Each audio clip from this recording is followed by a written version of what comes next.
Hello and welcome back to Game of Trades, your #1 channel for videos on the stock market and cryptocurrencies. This video is going to be focused on the SP 500, but more specifically, we're going to talk about investment grade corporate bonds and their impact on the market, how we're reading into them right now. I really hope you guys are going to enjoy this one. We all know that the financial markets right now are collapsing. It's no secret. Look at investment grade corporate bonds. This is a major collapse. We've retraced in just a few months a huge portion of the bull market that we had since 2009 on investment grade corporate bonds. If you take a look at hypothetical returns of being invested in investment grade corporate bonds, we're back now with this most recent capitulation move down on LQD back to 2018 levels, retracing the entire move that we had throughout 2019 and following the COVID crisis. Is this signaling a major collapse of the financial system? That's exactly what we're going to discuss in this video. Are investment grade corporate bonds telling us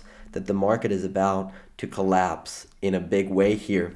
Let's find that out in this video. If you're interested in following these crazy markets with us, don't forget to smash that subscribe button to follow our research, the information we provide, and the education that we provide regarding the financial markets and the opportunities that we see in the financial markets. Now, without further ado, let's get right into it. Okay, so first of all, let's figure out what type of move this is.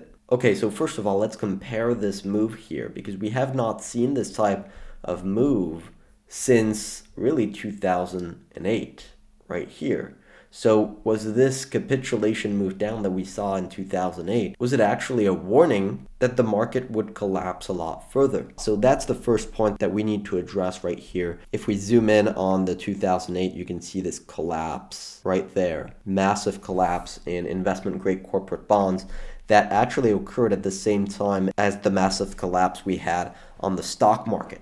As the risk of defaults, even amongst the highest quality companies, rose because the credit window was so tight, domestic banks were not lending money because default risks were too high. And so that creates this vicious cycle where even good companies, even the highest quality companies, are not able to refinance their debt, causing a flight to safety to cash. And so you can see right here, that's exactly what happened in this waterfall sell-off of 2008. We had the investment grade corporate bond really showing us that we had this massive panic. We had that phenomenon happen. Now, once that big move was over, it did correspond to almost the end of the bear market. We did have a bottoming process here over the few months that followed. And in fact, investment grade corporate bonds went on to skyrocket and actually print a higher low when the market was printing a lower low. So that was actually divergence here that you could have spotted right here as confidence in the credit markets actually returned faster than the confidence in the stock market, which was still being driven by a lot of fear. Now, other bottoms like 2015 coincided perfectly with the stock market bottom. Same thing in 2018, almost perfectly coinciding with the stock market bottom, and again in COVID, coincident bottom in both investment grade corporate bonds and the stock market. To me, my conclusion from this first analysis is that this move on investment grade corporate bonds is not really telling us much about where the stock market is going to go. In fact, if anything, it tells us that when investment grade corporate bonds finally bottom, we're likely looking at a stock market bottom as well. Now, something you could watch out for is this type of setup here where investment grade corporate bonds, you started to see a return of confidence to investment grade corporate bonds as the stock market continued moving down. That type of divergence would be a long-term buy signal similar to the 2009 bottom. That's not a divergence that we have today. Now, I did want to show you something else today regarding corporate bonds, and that is HYG, which is the high yield corporate bond ETF. So high risk, we can call them junk bonds, against LQD, which is investment grade corporate bonds. So by looking at this ratio, you're essentially looking at the market's interpretation of high risk debt against investment grade debt. Before we dive into that, don't forget to smash that gray thumb just below here. It takes a couple of seconds and it helps our channel out massively. It makes the effort and the time that goes into making these videos it makes it worthwhile. It really does make a huge difference. So if you enjoyed the video, smash that like button. It is really appreciated. Okay, so HYG divided by LQD. This is the market's interpretation of high risk versus investment grade debt. And you can see here we have this nice chart where we have essentially a long-term downtrend in high yield relative to investment grade. Now that makes sense because high yield has a higher yield. The yield that you get for holding that corporate debt is going to be higher on those bonds rather than investment grade corporate bonds. So it makes sense that we're in a longer term downtrend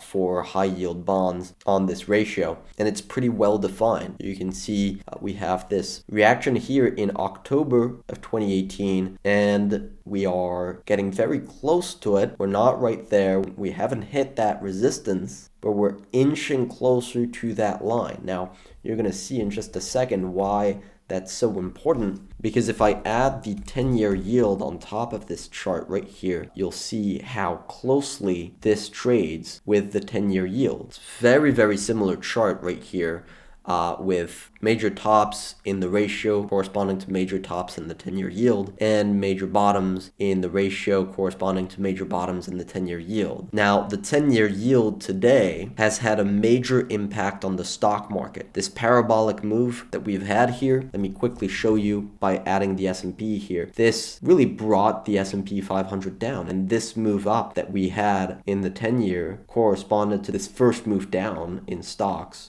throughout 2022. So having this relationship that essentially tracks the 10-year and can give you dislocations between what's going on the corporate bond market versus what's going on the government bond yield market, that's very interesting to me. And the first thing that I spot here is that for the first time, we see a major divergence between what the corporate bond market is pricing in and what the government bond market is pricing in. There's this big dislocation between the two assets, and we really have not seen anything like that before, at least not to this extent and not to the upside. I did spot a couple of divergences in terms of bottoms, where you can see here the ratio went up right there in 2016 while bonds were collapsing. So that's divergence between the corporate bond and government bond market, and corporate bonds ended up being right about the direction because government bonds fairly quickly reversed higher. And that's actually something that a lot of very experienced investors tend to say, is that the corporate bond markets are made up of smart money. The type of investors that invest in corporate bonds,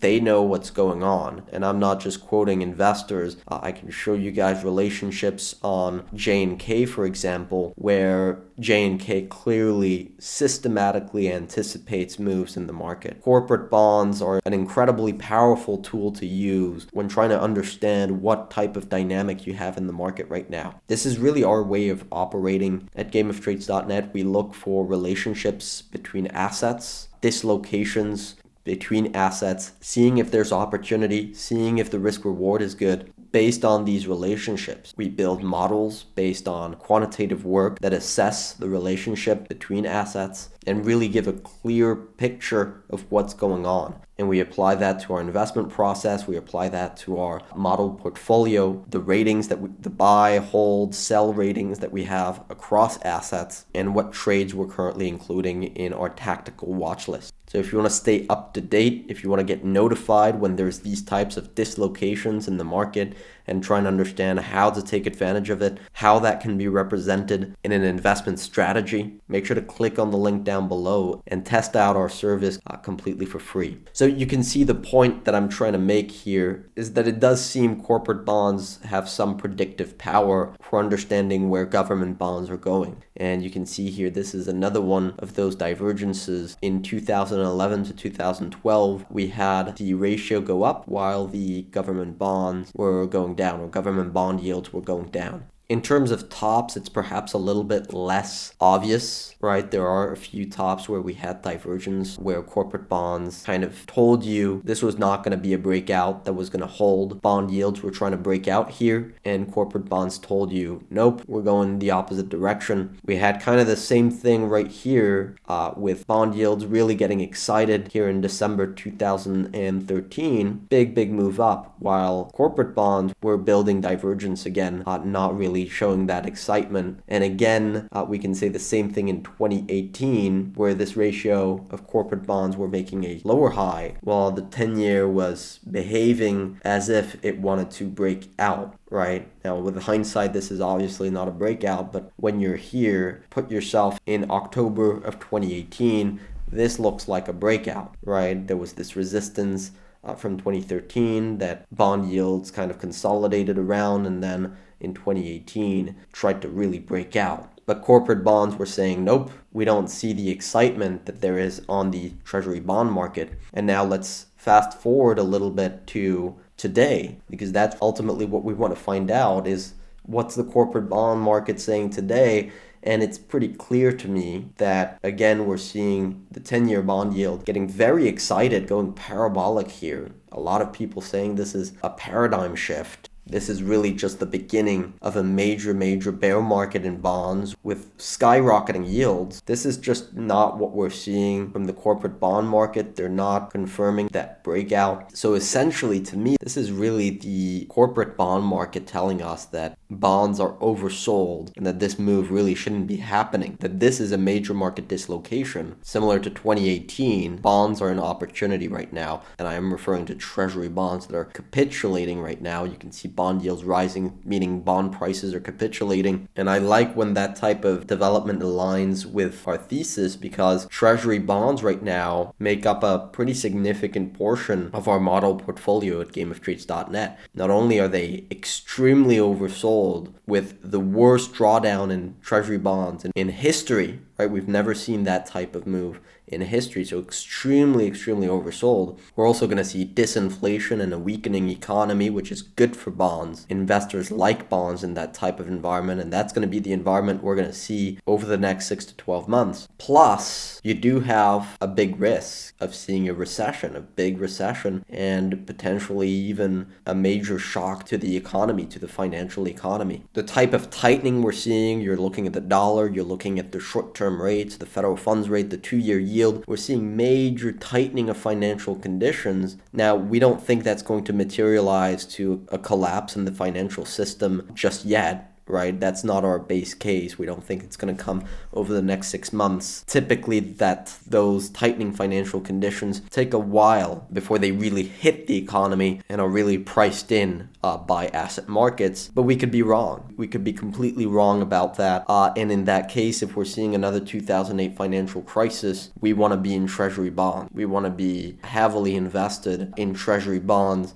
And so we are using that as a hedge against being wrong about a financial crisis, which would be devastating to the equity positioning we have on the model portfolio. So that's about all I wanted to cover in this episode. I hope you guys enjoyed. If you did, don't forget to smash that like button and click on that subscribe button if you haven't already. Now, in the meantime, I wish you good luck on your trading and see you next time.